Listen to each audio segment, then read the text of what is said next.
Salam saudara-saudara, para pemirsa dan pendengar yang dikasihi Tuhan. Berjumpa kembali di dalam program kita Fides Scalia Apostolorum dengan tema menjawab rupa-rupa angin pengajaran, dan subtema kita masih melanjutkan berkaitan dengan bidat-bidat Kristen masa kini. Kesempatan ini kita akan melihat bidat yang selanjutnya adalah bidat Montanisme.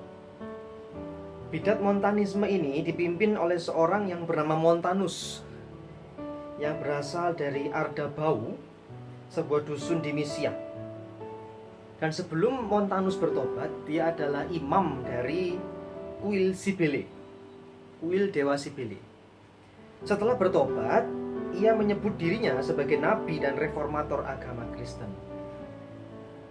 Dia mengklaim bahwa dirinya mendapatkan wahyu dari Allah sebagai seorang reformator, pembaharu, dan sebagai seorang nabi.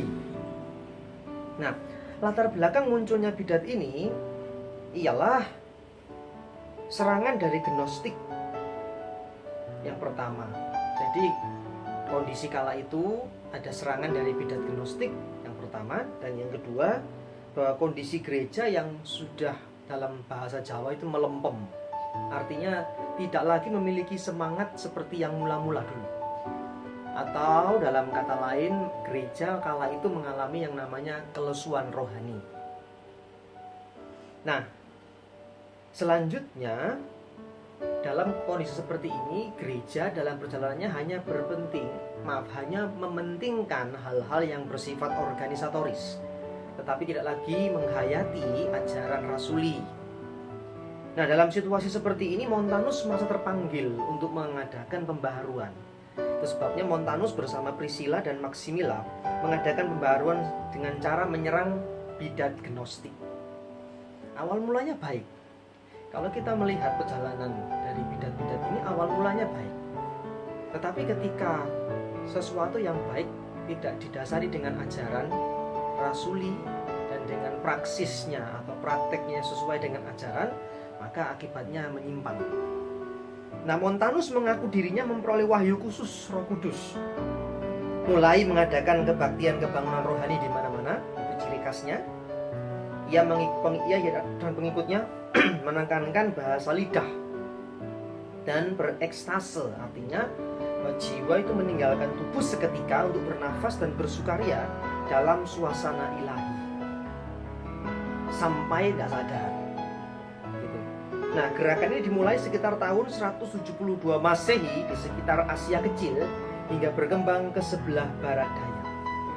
Jadi cukup berkembang kala itu cukup cepat. Bidat-bidat seperti ini dengan daya tariknya sendiri itu menyebar kemana-mana. Nah, inti ajaran dari Montanisme yang pertama, mereka menerima Alkitab sebagai tolok ukur keyakinan Kristen. Ajaran sesat dulu dan masa kini itu selalu menggunakan Alkitab. Tidak pernah tidak pakai Alkitab. Kalau tidak pakai Alkitab pasti ditolak. Selalu mereka mendasarkannya dengan Alkitab. Dua, Montanus mendapat wahyu khusus sehingga perkataannya lebih berwibawa dari Alkitab. Sekarang kita lihat pengalaman hamba-hamba Tuhan lebih berharga daripada kebenaran Alkitab, daripada ajaran rasuliah ya, dan pengakuan iman. Lebih berharga adalah pengalaman penglihatan hamba-hamba Tuhan itu. Itu kita lihat penerapan di masa kini. Lalu yang ketiga, menekankan mujizat, karunia rohani, bahasa lidah, dan nubuat. Mengapa Montanus menekankan ini? Karena latar belakang Montanus adalah penyembah berhala di kuil Sibele. Dia imam dari penyembah berhala. Jadi kita bisa paham kenapa nuansa mistisisme dalam tanda petik itu masih dibawa ketika dia masuk dalam dunia atau konteks kekristenan, begitu. Mujizat tidak salah, ya, karunia rohani tidak salah, bahasa lidah dan nubuat tidak salah. Tapi apakah itu digunakan sesuai dengan fungsinya yang dijelaskan oleh Rasul dan Alkitab? Nah, tetapi yang kita lihat pengalaman saat ini adalah mujizat yang dilakukan, yang dikerjakan karunia rohani, bahasa lidah dan nubuat yang diwujudkan itu satu, meninggikan hamba Tuhan, bukan meninggikan Tuhan. Kalau kita melihat Injil-Injil, mujizat yang Yesus lakukan itu selalu membawa dampak pemuritan. Bukan sekedar mujizat selesai, enggak. Tapi selalu memiliki dampak pemuritan. Kalau kita bahas itu Injil Matius, Injil Markus, Injil Lukas, Injil Yohanes, setiap mujizat itu punya dampak pemuritan. Tidak sekedar hal yang spektakuler supaya diagungkan. Nah, 4. Kerajaan 1000 tahun sudah dekat. Nah, ciri khas Montanus ini menekankan kerajaan 1000 tahun, bahwa 1000 tahun nanti akan ada di bumi, ya, di mana Allah memerintah di bumi, semua damai. Lalu setelah itu iblis dihukum, ada Gog Magog dan lain-lain. Ini menyentuh soal akhir zaman. Tetapi tahukah kita bahwa yang menekankan kerajaan 1000 tahun itu benar-benar terjadi, itu sudah ada dalam sejarah gereja di masa lalu, namanya bidat kiliasme. Ini bidat yang menekankan kerajaan 1000 tahun yang akan ada di bumi dan lain-lain. Ya, saya tidak sedang menyinggung aliran dogma manapun, tetapi saya hanya menjelaskan inilah bidat yang pernah ada. Dan bidat kiliasme ini sudah dikutuk oleh gereja. Tapi entah mengapa, kenapa diulang lagi di masa kini. 5. Hidup disiplin dan menyiksa diri. Itu ciri khas bidat Montanisme. Sepertinya rohani, begitu. Sepertinya benar-benar kelihatan kusuk, kelihatan suci, begitu ya. 6. Menampilkan hidup membenci dunia secara ekstrim. Ya. Benci, kita harus meninggalkan dunia ini. Ya. Meninggalkan semuanya. Berarti tidak usah hidup di dunia dong, begitu ya, karena meninggalkan semuanya. Sampai-sampai karena membenci dunia tidak jaga kebersihan, ya kan? Sampah dibuang di got di mana, tidak peduli sampah plastik dan lain-lain, sehingga merusak lingkungan hidup. Apakah itu bukti orang yang dalam Tuhan? Meremehkan segala bentuk jabatan gereja. Oh, tidak perlu pakai jabatan, itu buatan manusia. Gitu. Kalau begitu nggak usah ada pendeta, begitu ya. Karena semua pendeta. Ada gereja yang begitu. Jadi kita semua ini pendeta, hamba Tuhan. Jadi yang khotbah silakan, tanpa diseleksi, akhirnya muncul ajaran yang aneh-aneh lagi. Gitu. Lalu yang disebut umat Kristen bagi kelompok ini adalah umat Kristen kelompok Montanis, yang lain sesat. Gitu. Masa kini kan juga ada gereja yang mengatakan yang ikut kelompok kami, nah itu yang namanya keluarga kerajaan Allah. Kalau di luar sana bukan. Gitu. Sehingga merasa, wah, kami ini sungguh-sungguh, kami ini gereja yang sudah akil balik, kami ini gereja yang sudah masuk dalam ruang Maha Kudus, yang lain belum. Nah, akhirnya muncul pada begitu. Tahukah Anda kalau itu adalah ciri khas bidat Montanisme? Lalu yang ke-9 adalah khayalan dan impian Montanis lebih penting dari Alkitab. Jadi penglihatan-penglihatan, lalu impian-impian ke depan itu lebih penting dari Alkitab. Lebih penting dari ajaran. Meskipun tidak sesuai dengan itu, tidak apa-apa. Yang penting ini ya harus terlaksana. Nah, ini ciri khas bidat Montanisme dulu. Dan sekarang pun diulang lagi. Nah, kalau gereja tidak waspada, berbahaya. Nah, selanjutnya adalah bidat Novasionisme. Nah, bidat ini timbul kira-kira abad pertengahan. Kira-kira pada pertengahan abad ketiga, maksud saya tahun 250 Masehi. Bidat ini dipimpin oleh seorang penatua gereja yang bernama Novasian. Ya. Gerakan atau isi dari pengajarannya hampir mirip dengan Montanisme. Ya, menekankan yang namanya kesetiaan, kesalehan, ya, disiplin dan lain-lain begitu. Satu sisi positif, bagus, tapi kembali itu harus seluruhnya sesuai dengan ajaran. Ya, kalau yang ada orang bilang bahwa yang penting prakteknya, nggak perlu teologinya, nggak perlu ajarannya, timpang, pasti timpang gitu. Dan dia akan melahirkan bidat baru, bidat masa kini yang lebih banyak lagi akhirnya. Nah, pendirian mereka di bidang teologi ya sama dengan Montanisme, itu Novasianisme. Hanya mereka memiliki satu keistimewaan, satu ciri yang menonjol sehingga banyak pengikutnya, bahwa mereka tidak memberi ampun kepada orang yang sudah murtad. Nah, waktu itu karena ada aniaya dari Kaisar Decius, sehingga banyak orang Kristen menyangkal imannya demi keselamatan, demi mencari aman. Maka ketika penganiayaan itu berakhir, mereka mau kembali ke iman Kristen, kelompok Novasianisme menolak. Ya, menolak. Karena bagi mereka orang yang sudah menjual imannya seperti itu adalah orang-orang yang sudah jatuh dari anugerah dan tidak mendapat ampun kembali. Jadi tidak mau menerima lagi orang yang pernah murtad, yang sudah jatuh, tidak memperoleh anugerah kembali. Sampai seperti itu. Ya, satu sisi kita melihat ini bentuk kekecewaan dari kelompok ini. Karena apa? Kok kalian gampang sekali hanya karena aniaya lalu pindah imannya. Tapi satu sisi perbuatan seperti ini nggak dibenarkan, karena Yesus saja masih menerima. Tuhan Yesus saja masih menerima. Contoh Petrus masih mau menerima, memberi kesempatan. Loh, kok kita nggak memberi kesempatan? Emang kita punya hak apa? Emang kita Allah? Emang kita lebih besar dari Tuhan? Begitu.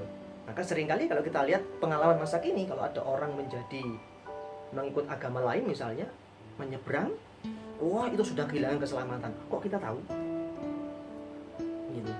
Kita nggak tahu perjalanan hidupnya sampai pada akhirnya, kita nggak tahu juga. Begitu.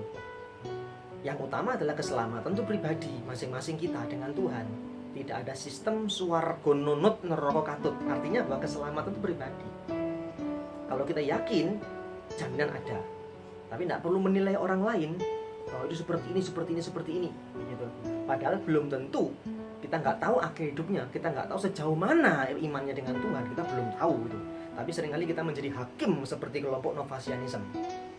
Wah, tidak perlu, karena kamu sudah kehilangan anugerah, jadi kamu murtad, kamu binasa. Padahal kita nggak tahu kalau akhir hidupnya ketika dia mau menjelang mati dan sebagainya, itu kembali ke Tuhan, ya kita nggak tahu. Makanya keselamatan itu ranahnya Tuhan ketika bicara surga dan neraka. Iman itu, karena itu pribadinya dengan Tuhan. Nah, maka bagi kita yang sudah percaya Kristus, bukan berarti meragukan keselamatan, tidak. Kita yakin keselamatan kita, karena keselamatan itu pribadi, bukan rombongan, gitu ya.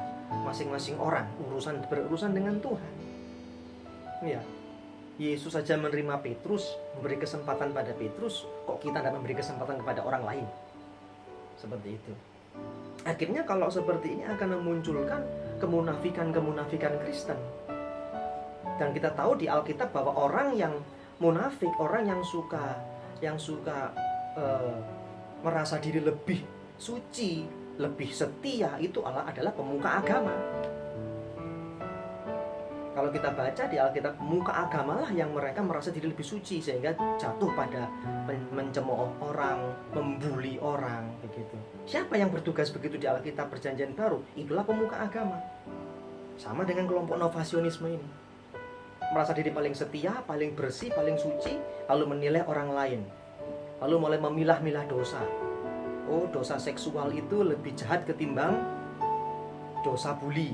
Padahal sama. Bully itu juga ada dalam Alkitab, di dalam Mazmur, kumpulan pencemooh, bukanlah itu orang yang suka membuli, sehingga membunuh karakter orang lain.